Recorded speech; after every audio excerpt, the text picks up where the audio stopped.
magical treats taste great, but justice and equality taste better.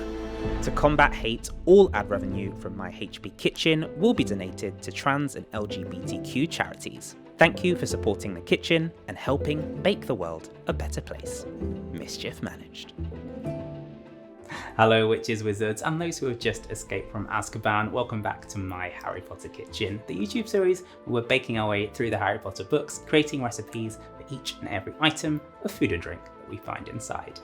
If you missed last week's recipe where we served up some choco balls filled with strawberry mousse and clotted cream, then check out the link down below in the description to catch up. And if you're new to the kitchen and you want to see some more Harry Potter recipes, then make sure you hit that subscribe button and click on the notification bell so you get an alert every Magic Monday when there's a brand new recipe. It is indeed Magic Monday, so let's make some magic.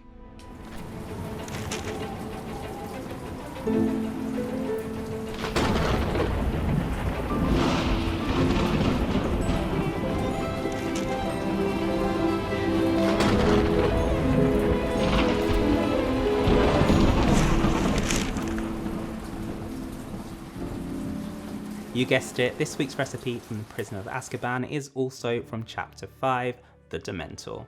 Ron is still taking us through all of his favourite things that you can find at Honeydukes, and that's where we see Sugar Quills, which you can suck in class. Sounds like a plan, Ron, but you better hope McGonagall doesn't catch you.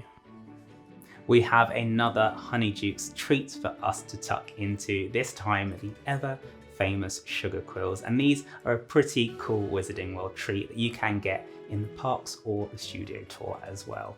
Better yet, they are super easy if you want to make them at home. You just need to find yourself a good mold, and then you can boil up some sugar syrup, which is very similar to the base that we created for our pepper imps. Of course, these aren't going to be as fiery, but I am going to show you a cool trick to dye them into the Hogwarts House colours and add some flavouring in as well.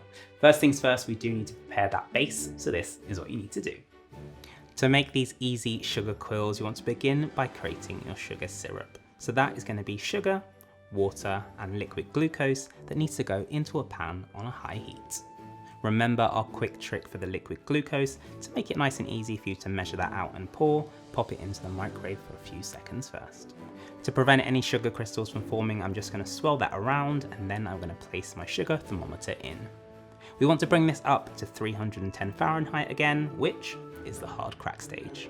Be careful as it bubbles away, and as soon as it reaches temperature, you want to remove the thermometer and then take that off the heat.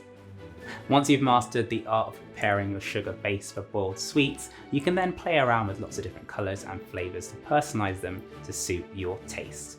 As it's my Harry Potter kitchen and we love a little bit of house pride, I'm going to dye mine into the 4 Hogwarts House colours and then also add in some flavours that I like as well. I'm going with orange, lemon, strawberry and vanilla, but of course you can personalise this however you like. Let me know down below in the comments, what flavour would your sugar quills be? Working as quickly as possible, I'm going to split the sugar mixture into 4 and then dye each of these into our Hogwarts House colours. I'm also using some flavourings, but you can personalise this however you like. I've added strawberry flavouring for Gryffindor, orange flavouring for Hufflepuff, a bitter lemon flavouring for Slytherin, and vanilla extract for Ravenclaw.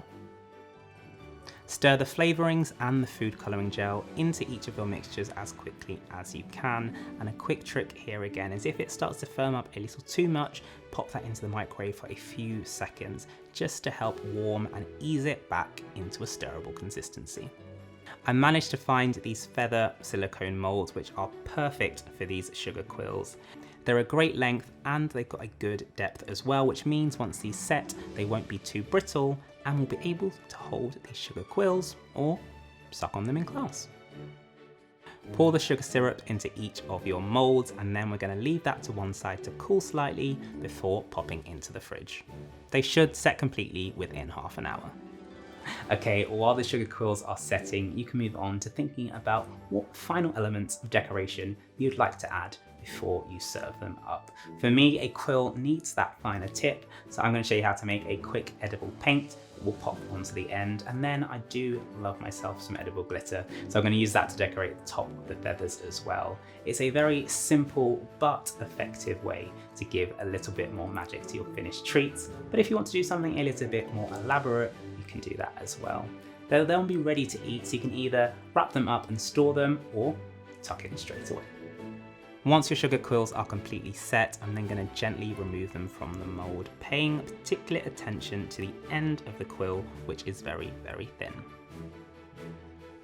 Now these are great to serve just as they are, but to go one step further, I'm going to make a little edible glitter paint, which we can use on the end of our quill to look like the tip.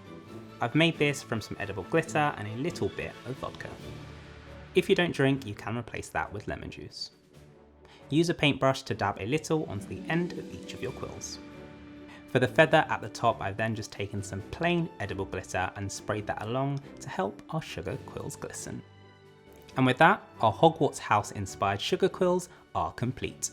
You can either tuck in straight away or wrap these individually in plastic wrap and give them to your favourite witches or wizards.